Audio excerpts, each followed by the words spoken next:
Welcome back to Next Gen Console Watch, our show following all the news and rumors on the PlayStation 5 and Xbox Series X and S. I'm Daemon Hatfield, and as always, I'm joined by Ryan McCaffrey, host of IGN's Xbox podcast, Podcast Unlocked. Good to see you, Daemon. You as well. And Jonathon Dornbush, host of IGN's PlayStation podcast, Podcast Beyond. Beyond. Hey, Daemon. I'm going to begin this week talking about the Xbox Series family, both the X and S. It's been a lot of constant good news for Xbox in the year plus that the new consoles have been out.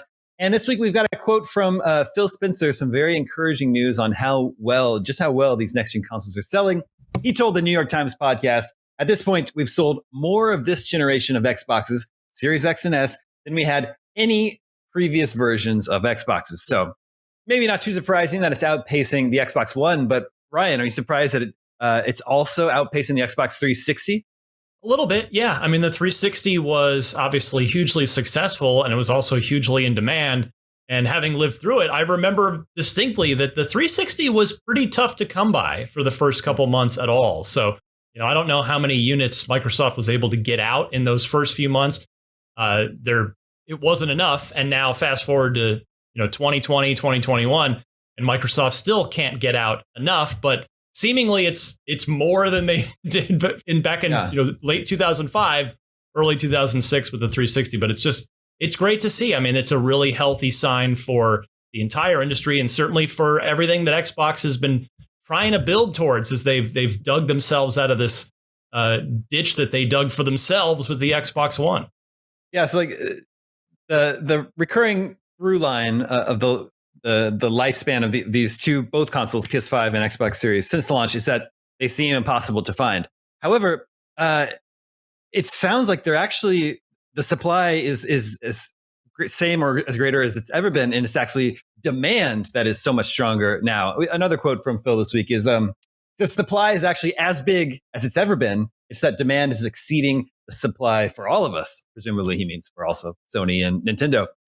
So Ryan, what do you make of that? Do you just think the demand for these consoles has increased exponentially compared to previous generations? I mean, it means our industry is growing, and that's just such a good thing. I mean, Daniel Ahmad, an analyst at Nico Partners, whose whole job is to study and analyze and predict what's going to happen in the video game industry, he put out a tweet after this quote from Phil appeared on this podcast and said that by his firm's estimates, that puts the Series X and S combined at about 12 million shipped thus far, which I believe Jonathon puts it pretty close to the last number we got from Sony, and obviously ahead of where the Xbox One was at this point, a year plus into it, and ahead of where the 360 or original Xbox was up to this point. So it's, the demand just keeps going generation over generation, and at least with this one in particular, people want these machines. I think it speaks well to both platform makers, and certainly including Microsoft. They built two great boxes, and Sony built a great machine too. So I just love it. I mean, there's nothing but good news here.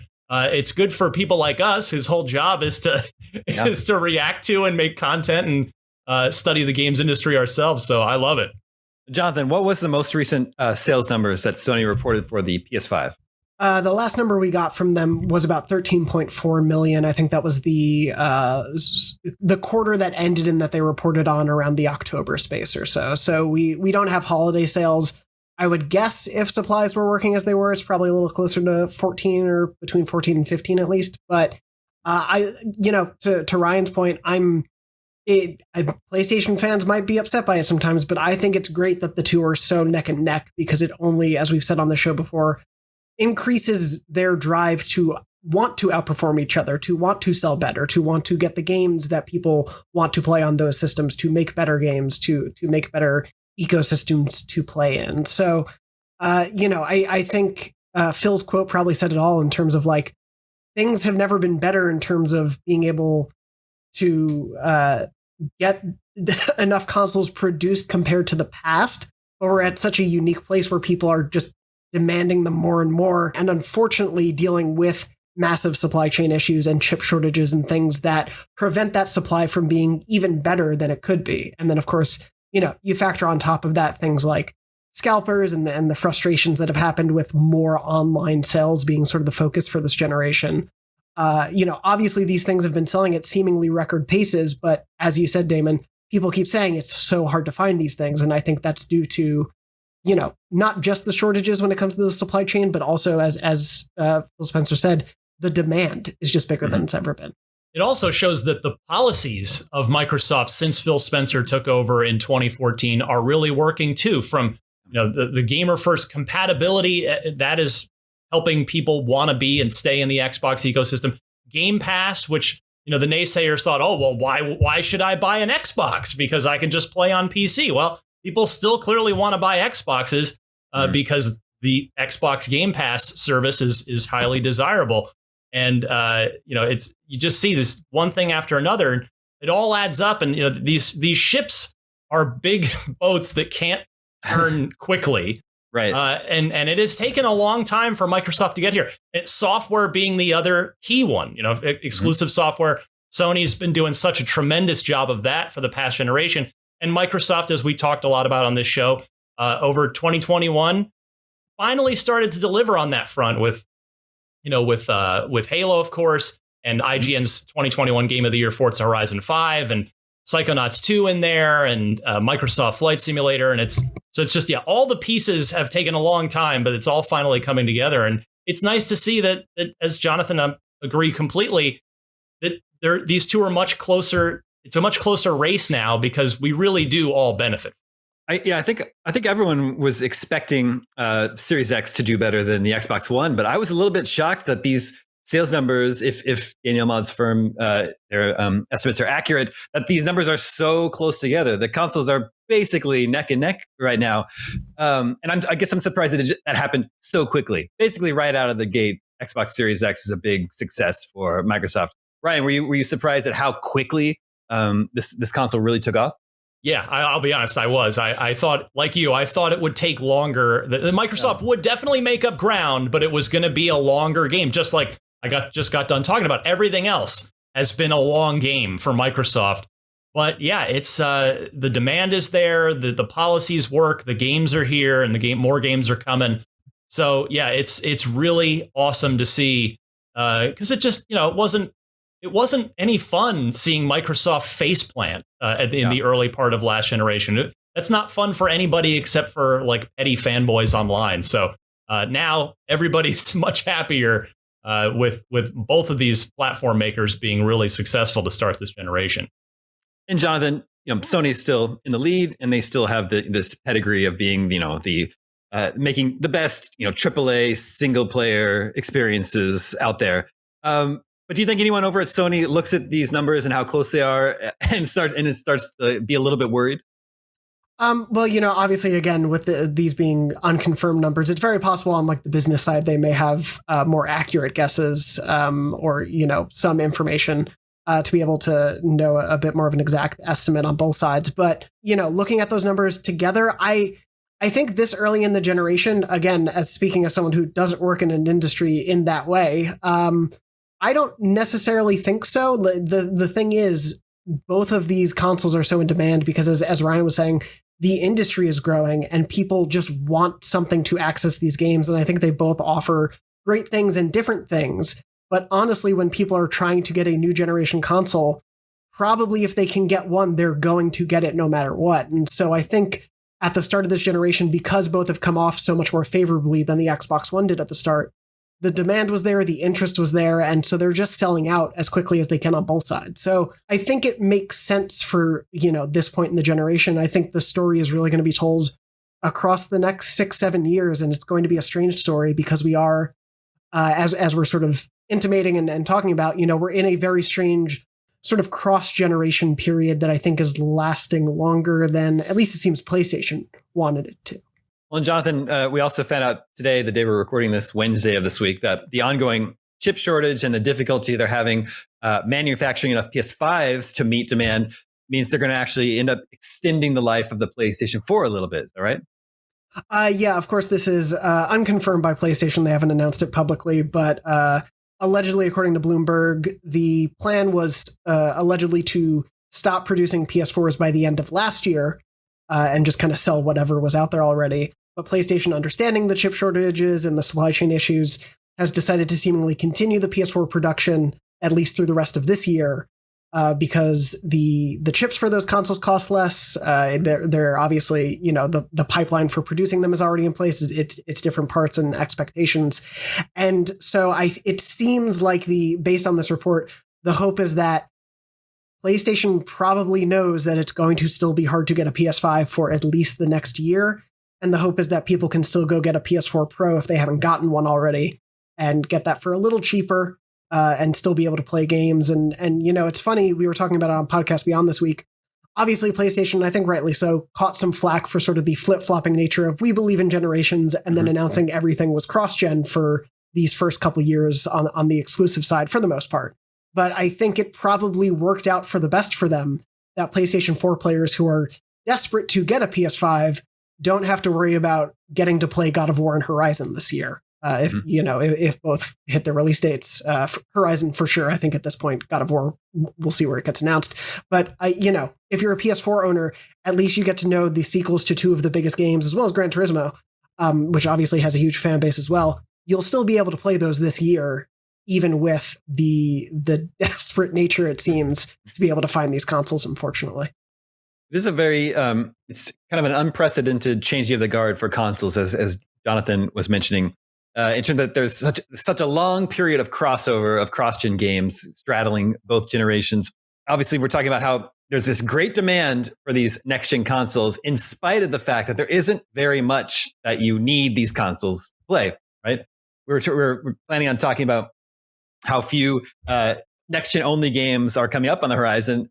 Now, after a delay today, we have even fewer games to talk about. Stalker 2, I think, was going to be the next-gen only game that was coming out for Xbox and PC, and that was going to be in April. That got delayed today to way back into December, I believe. Mm-hmm. So, Ryan, Redfall's supposed to be in the summer sometime.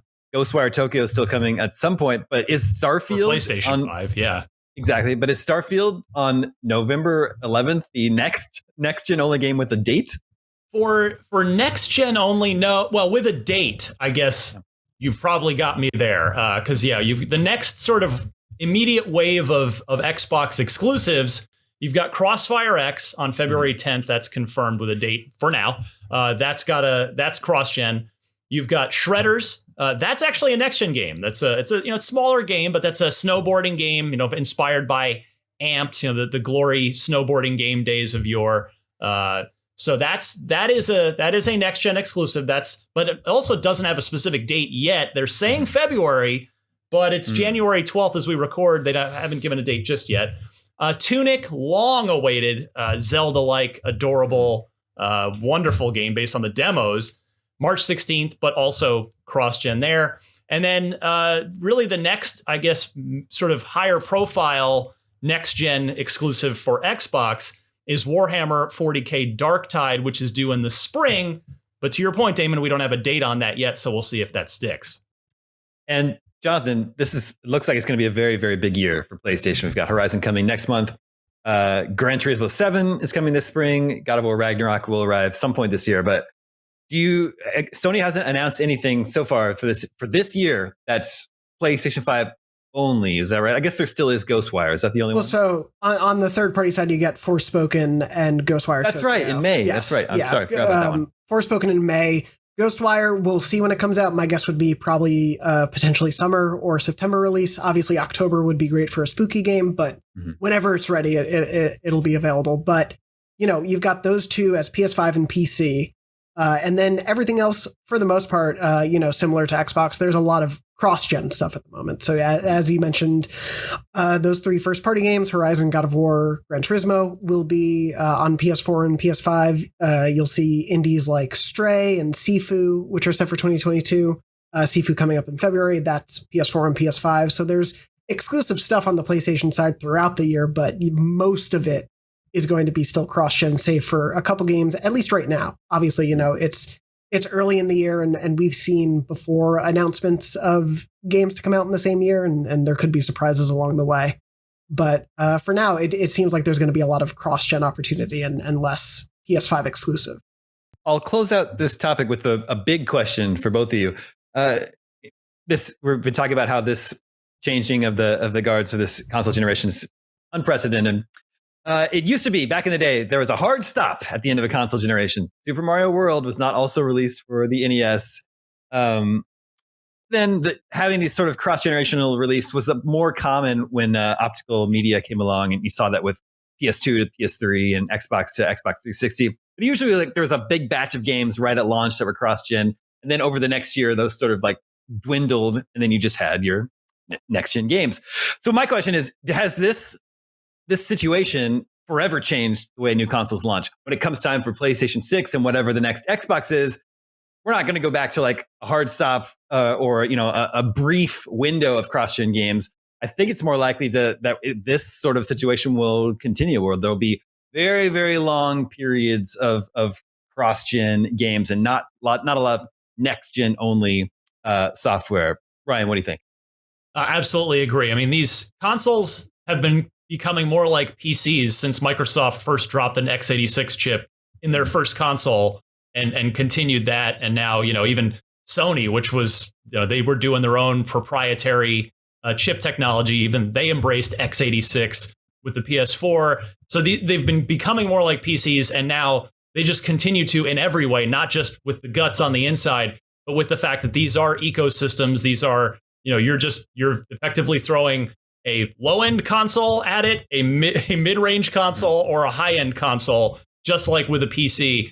And yeah, I don't see that ever changing ever again, because it's the money is in the ecosystem, not in the box, and they've all figured that out. And I think it's a good thing. I mean, why not? It's we've seen that the games can still be stunning from a technical perspective. I mean, we saw that with Forza Horizon 5, again, our Game of the Year winner as a cross-gen game. While we've still also seen stunning games that are proper next-gen exclusives like Ratchet and Clank. So there doesn't really seem to be a downside for gamers for having these be more like, long tail, long transition, PC-like ecosystems. Mm-hmm. Jonathan, do you agree? Yeah, for the most part. I mean, to your point, about the difference of Super Mario World not being on the NES to the SNES, obviously there are technical leaps with these consoles, but they're not massive in terms of, seemingly different types of games coming from one to the next. There's obviously a lot of crossover going on. Even, looking back at the jump from 2D to 3D being the primary way games were developed, that obviously changed across generations as well. And so I think the genie is out of the bottle at this point, and I do think we'll continue to see longer cross-gen periods, more iterative updates in this sense. Obviously we were getting the 0.5 consoles last gen. I wouldn't be surprised to see stuff like that again this generation. It speaks to not just on the PC side, but the way we interact with our smartphones. They are yearly incremental updates. Not everyone obviously gets them yearly, but that sort of incremental update idea is embedded in one of the most foundational pieces of technology we have with us every day. So I think it's something that, I totally agree. We're going to see more of it going forward. And I don't think it's a bad thing, both for gamers, as Ryan was saying, it makes sure people can play games for longer with these systems that they're spending hundreds of dollars on, and probably makes sense for the businesses. Obviously PlayStation wanted to get to the PS5, but there's 116 million PS4 owners to still sell games to. Yeah. So why not do that while you can? I think it just kind of makes sense. It's definitely exciting and encouraging to see, just the worldwide community of gamers just keeps on growing and growing exponentially, it would even seem. Before we go, we have the results of last episode's poll. We asked, are you interested in PSVR 2 and what price would you pay for it? The winning result was a nope with just under 40%, but right there with it, with 38%, 38% of you said yes, if it's below $400, you'd be interested in getting into PSVR 2. So just under 10% said yes at any price. Big spenders over there, willing to pay anything for PSVR 2. Our $2,000. Our poll for next episode: what Q1 2022 game are you most looking forward to? So, what early 2022 game are you most looking forward to? Is it Elden Ring? I bet that'll be the answer for a lot of you. Dying Light 2, Horizon Forbidden West, something else? Make sure to vote at IGN.com. We'll share the results with you next episode. Speaking of, we'll be back next episode, same time, same place, Friday morning, 6 a.m. Pacific, 9 a.m. Eastern, with more PlayStation 5, Xbox Series X news. Thank you to both Ryan and Jonathan. And everybody, take care. I'm Daemon Hatfield, and we will see you next time.